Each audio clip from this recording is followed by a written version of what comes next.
Jayraj spark today news દમણની ભીમપોર ગ્રામ પંચાયતના સફાઈ કર્મચારીઓ દ્વારા પંચાયત કચેરીના હોલમાં દિવાસાના દિવસથી દશામાતાની પ્રતિમાની સ્થાપના કરવામાં આવી છે।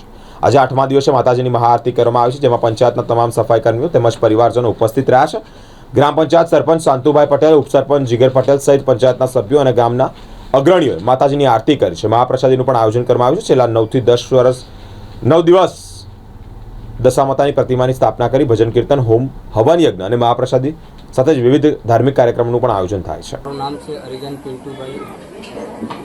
ભીમપોર પંચાયતમાં સફાઈ કામદારમાં અમે કામ કરીએ છીએ અને અમે આજે 8 વર્ષથી દશામાની સ્થાપના ભીમપોર પંચાયતમાં કરીએ છીએ। તો અમને અહીંના સરપંચ શ્રી શાંતુભાઈ પટેલ, જીગરભાઈ, દરેક સભ્યો, પંચાયતના દરેક કર્મચારીઓ, ગામના દરેક નાગરિકો 10 દિવસ સુધી અમે સવાર સાંજ આરતી કરીએ છીએ અને સાંજના અમુક એક ટાણું કરીએ ઉપવાસ, અમુકથી નકોડા ઉપવાસ કરતા હોય છે અને સાંજના 2 કલાક અમે ગરબા માતાજીને રમતા હોઈએ, આનંદ લેતા હોય છે। અમે આરતી અને મહાપ્રસાદનું આયોજન રાખ્યું 8મા દિવસે આજે, તે દરેકે ભાઈ બહેનો મહાપ્રસાદ લઈને જાય।